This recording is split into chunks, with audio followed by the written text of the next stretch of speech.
friends, how's it going today? I hope you're doing well. I'm going to continue reading Chapter 2 of The Chalk Man by C.J. Tudor. So let's just get into this. I'm very excited to continue. The letter arrives without a flourish or fanfare or even a sense of foreboding. It slips through the letterbox, sandwiched between a charity envelope for Macmillan Cancer Support and a flyer for a new pizza shop. And who the hell sent letters these days anyways? Even my mother has, at the age of 78, embraced email, Twitter, and Facebook. In fact, she is far more tech-savvy than me. I'm a bit of a Luddite. This is of constant amusement to my pupils, whose talk about Snapchat, favorites, tags, and Instagram might as well be a foreign language. I thought I taught English. I often tell them ruefully, I haven't got a flying buckaroo what you lot are talking about. I don't recognize the handwriting on the envelope, but then I barely recognize my own these days. It's all keyboards and touchscreens now. I slit the envelope open and regard the contents while sitting at the kitchen table, sipping a cup of coffee. Actually, that's not quite true. I sit at the table, staring at the contents as a cup of coffee grows cold beside me. What's that? I start and glance around. Chloe pads into the kitchen, sleep crumpled and yawning. Her dyed black hair is loose, the choppy fringe stuck up in cowlicks. She wears an old Cure sweatshirt and the remains of last night's makeup. This, I say, carefully folding it up, is what we call a letter. People used to use them as a means of communication in the olden days. She gives me a withering look, along with her middle finger. I know you're talking, but all I hear is blah, blah, blah. That's the problem with the young people these days. They just don't listen. Ed, you're barely old enough to be my dad, so why do you sound like my grandfather? She's right. I am 42, and Chloe is somewhere in her late 20s. I think. She has never said, and I am too much of a gentleman to ask. Not too many years between us, but it often feels like decades. Chloe is youthful and cool and could pass for a teenager. I am not, and could possibly pass for a pensioner. You might kindly call my look careworn. Although I found it's not cares that wear you down, but worries and regrets. My hair is still thick and mostly dark, but my laughter lines lost their sense of humor some time ago. Like a lot of tall people, I stoop, and my favored clothes are what Chloe calls charity shop chic. Suits, waistcoats, and proper shoes. I do own some jeans, but I don't wear them to work, and unless I am hunkered down in my study, I'm usually working, often taking on extra tutoring on the holidays. I could say this is because I love teaching, but nobody loves their job that much. I do it because I need the money. It's also the reason Chloe lives here. She's my lodger, and I like to think a friend. Admittedly, we're an odd couple. Chloe is not the type of lodger I would normally take in. But I had just been let down by another would-be tenant, and the daughter of an acquaintance knew this girl who urgently needed a room. It seems to work, and the rent helps, as does the company. It might seem strange that I need a lodger at all. I'm relatively well paid. The house I live in was given to me by my mom, and I'm sure most people presume that means a cozy, mortgage-free existence. The sad truth is that the house was bought when interest rates were in double figures, but was remortgaged once to pay for renovations, and then again to pay for my dad's care when his decline became too much to deal with at home.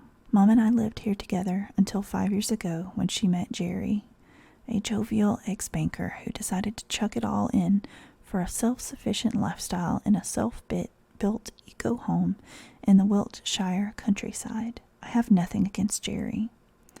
I have nothing really for him either. But he seems to make Mom happy, and that, as we are fond of lying, in the main thing.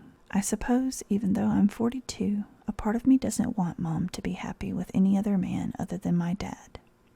This is childish, immature, and selfish, and I'm good with that. Besides, at 78, Mom quite frankly does not give a shit. Those weren't the exact words she used when she told me she had decided to move in with Jerry, but I got the subtext.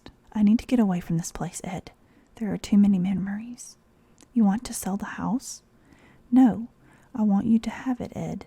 With a little love, it could be a wonderful family home. Mom, I don't even have a partner, let alone a family. It's never too late. I didn't reply. If you don't want the house, just sell it. No, I just want you to be happy. So, who's your letter from?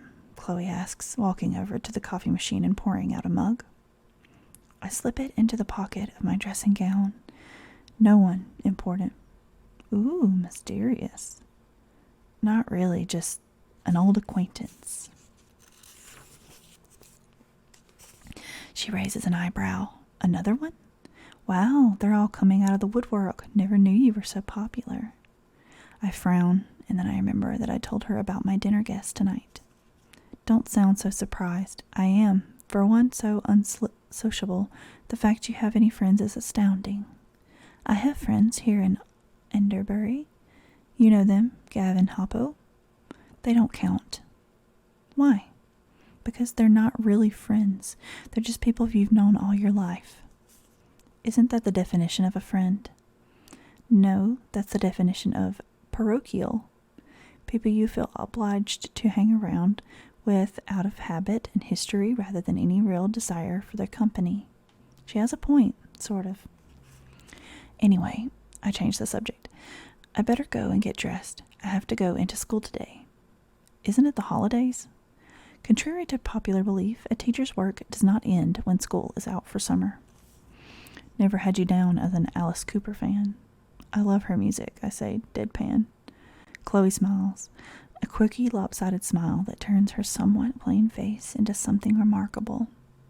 Some women are like that, unusual, even strange-looking at first glance, but then the smile or a subtle cock of an eyebrow transforms them. I suppose I have a small crush on Chloe, but not that I would ever admit it. I know she sees me more as a protective uncle than as a prospective boyfriend. I would never want to make her feel uncomfortable by letting her think that I view her with anything other than paternal fondness.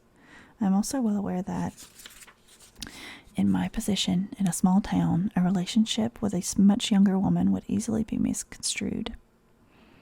When's your other old acquaintance arriving? She asks as she brings her coffee to the table. I push back my chair and stand. Around 7, I pause. You're welcome to join us. I think I'll pass. Don't want to spoil your catch-up.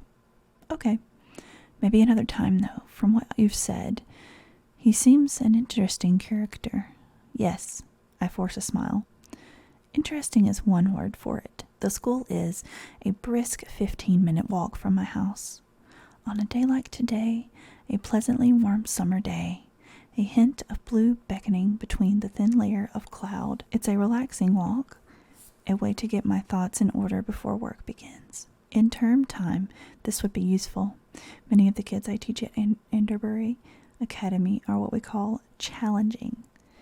In my day, they would have been called a bunch of little shits. Some days I need to mentally prepare myself to deal with them. Other days, the only preparation that helps is a shot of vodka in my morning coffee. Ugh. Like many small market towns, Enderbury looks to the casual eye like a picturesque town to live.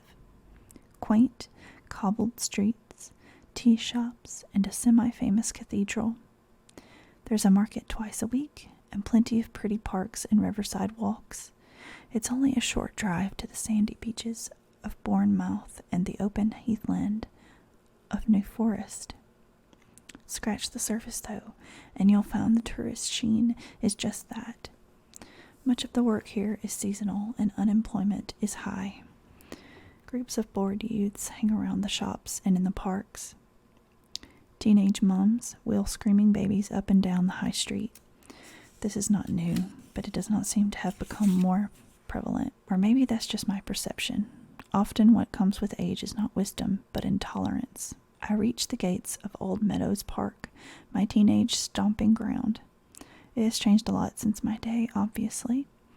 There's a new state park, and the playground where our gang used to hang out has been usurped by a new modern recreation area at the other end of the park.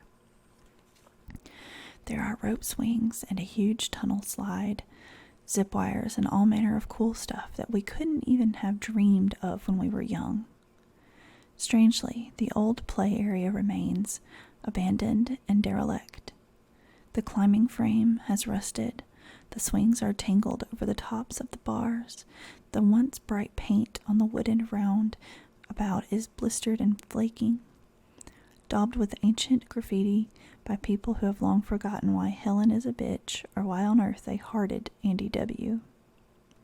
I stand for a moment staring at it, remembering the faint squeak of the baby's swing, the biting chill of the early morning air, the crispness of white chalk on black tarmac.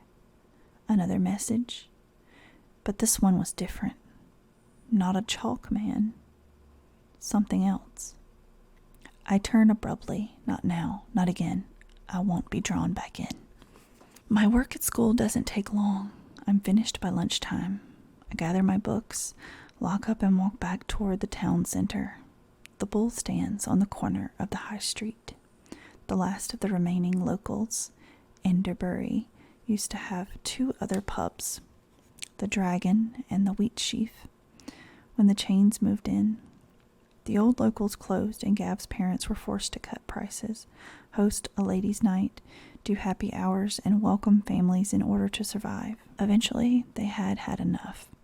They moved to Majorca, where they now run a bar called Brits. Gav, who had worked part-time in the pub since he turned 16, took over the beer pumps and has been there ever since. I push open the heavy old door, and step inside. Hoppo and Gav sit at our usual table in the corner by the window. From the waist up, Gav is still bulky, large enough to remind me why we used to call him Fat Gav. But now the bulk is more muscle than flab. His arms are tree trunks, veins standing out like taut blue wires. His face is chiseled, his short hair gray and sparse. Hoppo has hardly changed at all in his plumber's overalls. If you squinted slightly, you could still be mistaken for a 12-year-old boy playing dress-up. The two of them are deep in conversation. Their barely touched pints sit on the table, Guinness for Hoppo and Diet Coke for Gav, who rarely drinks. I order a Taylor's Mild from a surly-looking girl behind the bar who frowns at me, then frowns at the pump as though it has mortally offended her. Need to change the barrel, she mutters. Okay, I'll wait. She rolls her eyes. I'll bring it over. Thanks. I turn and walk across the pub. When I glance back, she still hasn't moved. I sit down at the rickety stool next to Hoppo. Afternoon. They look up, and straight away I can tell that there's something wrong. Something has happened. Gav wheels himself out from behind the table. The muscles in his arms are in stark contrast to the wasted limbs that rest idly in his wheelchair. I turn on my stool. Gav, what? His fist flies toward my face. My left cheek explodes with pain, and I topple backward onto the floor. He stares down at me. How long have you known?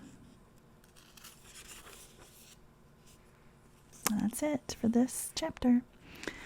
We're now on page 24, so that's exciting. I hope you guys are enjoying it so far. I know it's jumping back and forth between timelines, so that can be a little confusing. So I hope you enjoy the way I'm reading this. Let me know if you are in the comments. And I'll see you guys next time. Hope you have a good day. Stay safe. And bye, guys.